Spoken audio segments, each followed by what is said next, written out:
Good evening, my fellow residents, members of Common Council, and city staff. Welcome to all of our honored guests. I won't go on and name them as Council President Naidu just did, but I appreciate that you had been here and that those of you who were able to stay, I'm very glad you're here. Tonight, it is my honor to stand before you as your mayor and report that 2018 was a year of accomplishment in Summit. Together, we made a strong city even stronger through the implementation of a number of thoughtful and fiscally responsible civic improvements. And, in case nobody noticed, the Morris Avenue Bridge is open. Members of Common Council and I have worked diligently to move the city forward while keeping an ever-present eye on the city's bottom line. It continues to be my priority and my pride that Council and I work closely together, regardless of party affiliation. In Summit, truly, our residents come first. A few changes in the makeup of Council. Councilwoman Mary Ogden retired, President Naidu has been re-elected, and newly elected member Greg Vartan has joined us on the dais. I am confident that in 2019, we will continue to enjoy our Summit tradition of civility, robust debate, and thoughtful outcomes. I cannot mention Council without a word about Richard Madden. As was mentioned, he passed away on December 21st. Rich was on Council from 2010 to 2015 and served as president. He was a brilliant man and a consummate gentleman who governed with respect. He made it a priority to share his wisdom with me when I was elected mayor, and I was touched and very grateful. Although he struggled with illness in the last few years, he was not a stranger to City Hall and was always available for guidance. We will miss you, Rich, and remain extremely grateful for your dedicated service to our city and our country. Communication continues to be a priority for me. I will continue my weekday and weeknight office hours, meet the mayor events on weekends, and meetings by appointment. I've been able to speak with many residents and business owners over the last 3 years, and I appreciate you sharing your ideas and concerns. As a city, our strength lies in our ability to define our priorities and work together to make them a reality. To do that, we need to be informed citizens, and we need to be able to share our ideas, thoughts, and skills. So please, if you have not already done so, go to the city website and click on the notifications tab. And this might sound like a little thing, but honestly, this will take you to a page where you can sign up to receive email or text notifications about city services, events, and information on all sorts of municipal activities in town. You'll see a list of categories and just choose what interests you. It really is the best way to know what's going on. Traffic on our website continues to grow. We often exceed 30,000 visits a month. And the City of Summit actively posts on Facebook, Twitter, with 2 or 3 posts a day. We've expanded our video capability and our YouTube channel. Please like and follow the City of Summit on social media. And if you have another idea about how to reach you with information, please, we'd like to hear it. Just email pressoffice@cityofsummit.org. As I talk about our continuing dialogue as a community, it is impossible to ignore the ways in which we have been tested over the past 6 weeks. I know that we can depend upon our beloved Summit to reject the sad current national trend toward divisiveness and incivility. When bad things happen, Summit comes together. Our vigils and meetings are important responses to troubling times. I am proud of this tradition, and even prouder of the substantive actions we are taking in the programming that we are putting in place, especially in the schools. We can and will ensure that hate speech has no place in our schools or in our public places. One wonderful example of our ability to come together to benefit residents across demographics of age and income is our community center. The new building is nearly finished, and we anticipate a soft opening in the first quarter of this year. As you may recall, when the $6.5 million project was approved, Council challenged the community to raise $1.2 million in private funds. I am very proud of the residents and corporate sponsors that stepped up to the challenge and raised $1.5 million. I've toured the site, and the new space is really going to be terrific, especially the senior lounge and the full-sized gym. Programming that residents have desired for years will now be possible as a result of our larger and more flexible space. I would also like to highlight the way various community organizations came together during the renovations to help the Department of Community Programs continue its wonderful programming, including Pilgrim Baptist Church, St. John's Lutheran Church, and the Junior Fortnightly Club. I also want to thank the neighbors of the community center. We all know how invasive construction can be, and I am very grateful for your patience and understanding. Our downtown is flourishing. I am happy that there is ample good news to share on that front. Our retail vacancy rate is an outstanding 1.3%. Let me repeat that, 1.3%. And some of the larger spaces have been signed by tenants who are currently undertaking renovations. Several new businesses have opened, reflecting our modern economy with a mix of experiential and traditional retail. The space that used to house Rosalita Mexican Restaurant has been taken over by the owners of Summit House, and that was able to expand its liquor license into the new space and will create a new take on Tex-Mex. The space formerly occupied by Bombay Bistro will be a noodle restaurant, Ami Ramen, and the space vacated by the Summit Food Market will be divided between the Bull and Bear Microbrewery and the Lash Lounge. The former newspaper store on the corner of Beechwood Road and Springfield Avenue will be occupied by the Shade Store. And in addition, the ground floor of 47 Maple Street will house Special Properties, a subsidiary of Christie's. We're pleased that loosening up some of our downtown ordinances has allowed for additional flexibility to best use our available space. While we still have some vacant spaces, property owners and Nancy Adams, the executive director of Summit Downtown, are actively recruiting tenants. Downtown Summit is increasingly known as a place to shop and share a meal. We appreciate the strength of the pedestrian traffic that has helped support this important community asset, particularly when some of our neighboring towns with similar demographics labored under a 15% vacancy rate as recently as a year ago. One priority in making our city as business-friendly as possible was improving our construction permitting process. The construction office continues to be one of the busiest offices in City Hall. In 2018, nearly 2,300 construction permits were issued, representing $120 million of value. The Code Office made over 9,500 inspections in 2018. The online building and construction permit portal, entitled SDL, was launched on January 2nd of last year, and over 100 public users have utilized it. This innovation allows residents to track the progress of a permit application, research property information, and obtain Open Public Records Act data, resulting in fewer trips or calls to City Hall. This practical and cost-effective service is a direct response to those in the community who asked for a better way to do business with the city.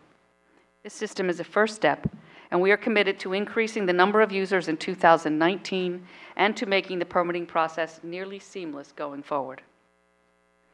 In a related area, one of the most important things the city does is to maintain and improve our infrastructure, crucial to resident safety and public health. While these projects are not generally very exciting, residents are always happy when their streets are repaved or otherwise improved. In 2018, we completed road improvements on 9 roads, micropaved 51,000 square yards of roadways, improved the alleyway between Springfield and DeForest Avenues, and added a sidewalk on Maple Street by the K-Lot. The larger projects were done by outside contractors, but the Division of Public Works completed several other paving projects, saving our taxpayers over $103,000. Additionally, we executed several drainage and sewer projects. Most of us only notice road work, but with miles of sanitary and storm sewers and thousands of sanitary and storm structures, a significant portion of city infrastructure is underground. Lastly, the Department of Community Service also focused on several pedestrian safety projects, such as traffic calming, striping and bump outs, including a flashing beacon at Morris Avenue and Aubrey Street, annual curb and ADA ramp improvements, and the intersection realignment at Plymouth Road and Silver Lake Drive. As I said, these projects are not exciting, but good stewardship of our physical surroundings is a hallmark of what makes Summit such a well-run and desirable place to live. Our stewardship of our roads and sewers is very important to our safety, but of course, our safety mainstay here in Summit is our wonderful, responsive police force. Our police are truly proactive and thoughtful about our well-being, and one example of that was the 2017 recommendation to reestablish a traffic unit. This unit has been operational for a year and a half. priorities include educating citizens as to the rules of the road, analyzing traffic patterns, and concluding traffic studies. But a main function is to enforce moving violations when necessary. In 2018, over 1,000 summonses were given to motorists for not following the rules of the road, and in particular for speeding and distracted driving. Unfortunately, many of those summonses have been issued to Summit residents. We must all be more careful, as well as be role models, as we navigate our Summit roadways. One important priority is to improve conditions that we know to be dangerous. This year, we installed four-way stops at the intersections of Whitridge and Essex Roads, and Whitridge Road and Hobart Avenue, as well as at Oakland Place and Elm Street. While drivers needed some time to adjust to the new stop signs, I have heard many people praise them. In addition, the Public Safety Committee authorized the installation of speed humps at locations on Woodland Avenue and Ashland Road.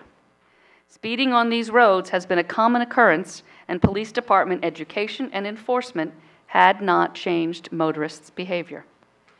We are doing follow-up studies to determine the effectiveness of the humps, but preliminary data suggests speed humps are indeed having a positive impact, and many neighbors appreciate the traffic calming effect.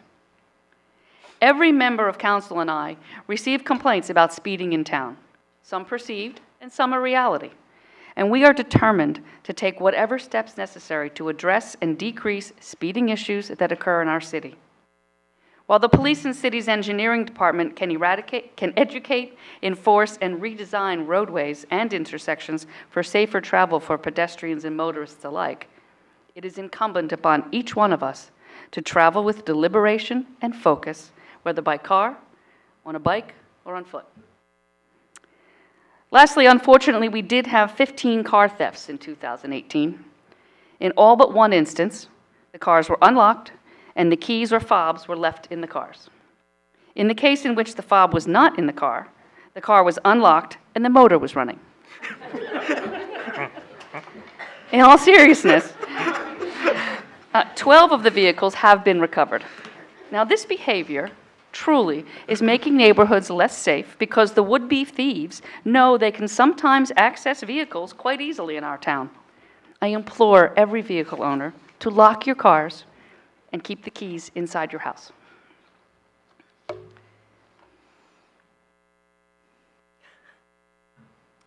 Taxes. Taxes are never a popular topic, but nonetheless, crucial to our city's fiscal health and to our quality of life here in Summit.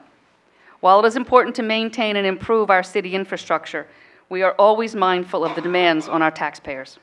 As you know, we had a 0% municipal tax increase in 2018, and I am committed to working with council and city staff to develop a stable budget this year. We face many pressures on our budget, not the least of which is increasing demands for capital projects. All of us want the city to be in the best possible repair, but prioritization and vision are essential. Council has been diligent in cutting costs where possible, such as the merged court system last year. It provides about $100,000 annual savings, and I am pleased to say that our residents do not feel significant inconvenience. In order to make our tax dollars go as far as possible, I continue to stay in close contact with our Union County freeholders to ensure that they understand our needs and provide all the assistance they can. Under the leadership of Chairman Sergio Granados, the freeholders delivered a budget that was under the 2% cap for the first time in many years. We received several grants from Union County for road improvements and for a bocce court for the seniors at the community center. We also received $400,000 from the New Jersey Department of Transportation to implement pedestrian safety measures at the train station. Maintaining an informed dialogue with the freeholders is critical to our cooperative relationship. The freeholders held one of its October meetings here in Summit to make it easier for our residents to come to the meeting and speak out. And I was happy to see that some of our residents did come and did speak out. I appreciate this acknowledgement that our concerns matter to our county officials. We are very fortunate to live in a city that offers first-class services and amenities, which we both enjoy and have come to expect. Increasing our asset base is an important factor if we want to hold the line on taxes. Last year, I reported that we had negotiated a tax reduction with Celdream and that we needed to look at other ways to increase our tax base. We have a strong residential rateable base that has shown positive incremental growth in recent years. In 2018, we experienced an increase in construction value of $22 million, or approximately 22%. But frankly, that's not enough to maintain level taxes and still deliver the services we have all come to expect from our city. Increased commercial ratables are a crucial component in a healthy city budget. Thus, we are proceeding with thoughtful redevelopment in the Broad Street West corridor. One of the clearest mandates from the master plan reexamination process in 2016 was a need for a balanced redevelopment. The national housing market now places a premium on the ability to live within walking distance of a vibrant town center with proximity to shops, restaurants, places of work, and mass transit. Summit is uniquely positioned to take advantage of this trend. We're a transit hub, 20 miles from New York City, with a thriving downtown and an excellent school system. The obvious opportunity for redevelopment is Broad Street West, an area of town that has been called out for thoughtful redevelopment and change for the past 20 or 30 years. This past year, the 10-acre parcel between Broad Street, Morris Avenue, and Maple Street was officially declared by Council as an area in need of redevelopment. This designation allows the city to offer tax incentives to redevelopers, and it also allows the city to maintain control over the type and quantity of redevelopment. As I noted last year, this designation is one of non-condemnation, meaning that any of the private property owners in the area in need of redevelopment can participate in the redevelopment or choose not to.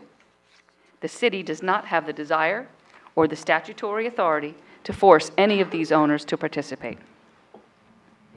Throughout 2018, we held several meetings for members of the public to elicit input regarding redevelopment. We also met with all of the private property owners and stakeholders in the area, including representatives of the library and the YMCA.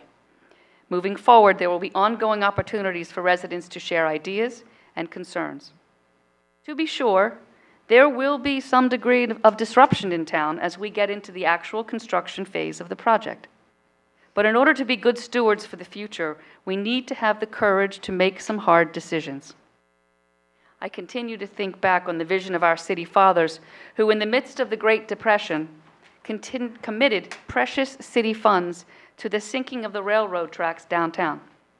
Our city would never be the thriving community hub it is today if we had train tracks running through the middle of town. This is our opportunity to do our part to provide value not just for our current residents, but for their children and grandchildren. To begin the process, Council hired a redevelopment attorney who, along with our planning firm Topology, prepared a request for qualifications for redevelopers. We received a remarkable 12 responses.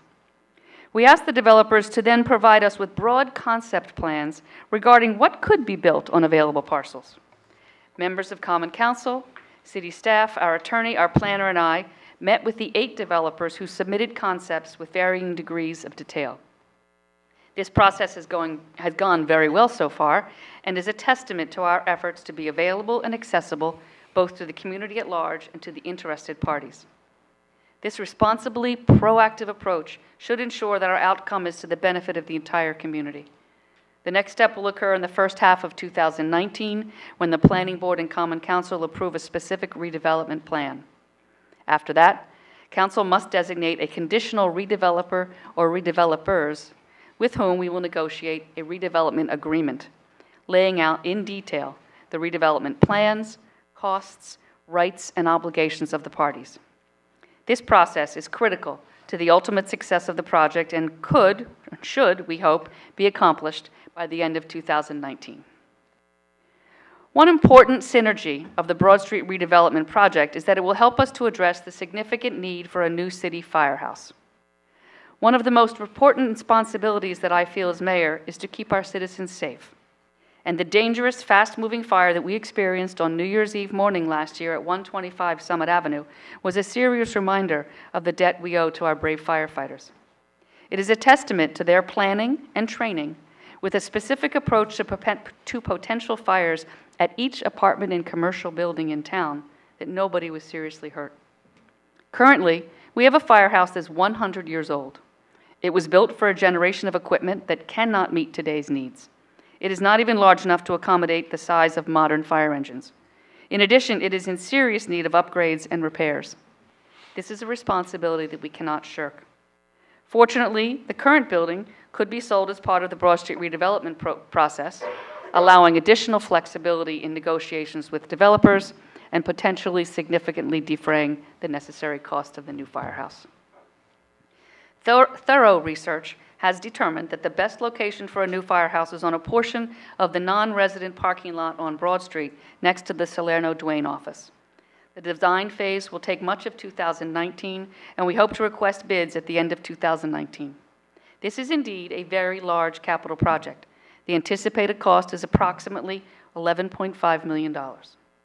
I realize that this is a significant decision and may seem like a substantial risk, but it was not made lightly.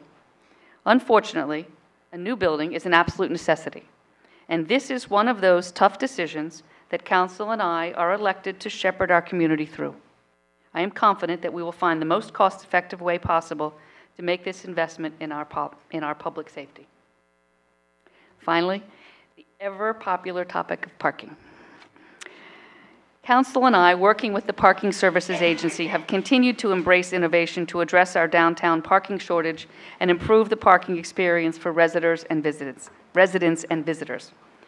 In 2016, we pioneered the promotion of ride-sharing as a way to ease parking congestion in the downtown.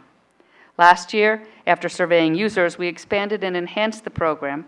We changed vendors from Uber to Lyft in order to offer scheduled pickups and created a pickup location in front of the train station. This year, we expanded the program to include up to 100 resident employees. We installed pay stations and removed parking meters in half of the downtown, mostly along Springfield Avenue. And we replaced the downtown parking meters with parking kiosks for on-street parking in the downtown area. The parking kiosks have greatly improved turnover in the premium parking spaces on the street. The kiosks work especially well with the Park Mobile app that the city adopted a few years ago. If you've not tried the app yet, I highly encourage you to do so. We recognize that there was a bit of a rocky rollout to our license plate recognition program, but it has been very successful in preventing meter feeding and improving turnover at spots in the downtown, ensuring that the 90-minute spaces are available for the benefit of shoppers and diners that they are meant for. This not only helps our merchants, it helps all of us find a space when we need one in town. Many of you have heard me say many times that Summit's best asset is its people, and that continues to be true. Tonight, we recognize the many men and women who have volunteered on various boards and committees. They are all committed to making Summit the best that it can be, and their hours of service are invaluable. We are committed to engaging even more citizen volunteers to help create a plan for the future of our city. We are fortunate to have community members who have tremendous talent and are willing to share their expertise. Having been your mayor for 3 years, I'm here to tell you that in addition to the strength of our volunteers, our paid professionals, the men and women who work for the city, are top-notch. They are focused on their jobs. They want to do their jobs well, and they care deeply when things go awry. Over and over again, when residents come to us with suggestions and complaints, allowing us to see areas that can be improved, our staff responds. Much of the innovation I have discussed tonight is the result of the hard work and creativity of these individuals, and I want to thank all of them. I want to finish by extending my sincere thanks to Mary Ogden, who is stepping down after 3 years on Common Council. Mary has given countless hours to the city at council and committee meetings and engaging residents all around town. Mary, you have made strong contributions to our city, fought for the needs of the less fortunate among us, and graciously supported our city staff. I'm grateful for your hard work and your dedication. I've enjoyed working with you, and I'll certainly miss you. I want to welcome Greg Vartan, representing Ward 2. You worked hard in the recent election, Greg, and I look forward to serving Summit with you.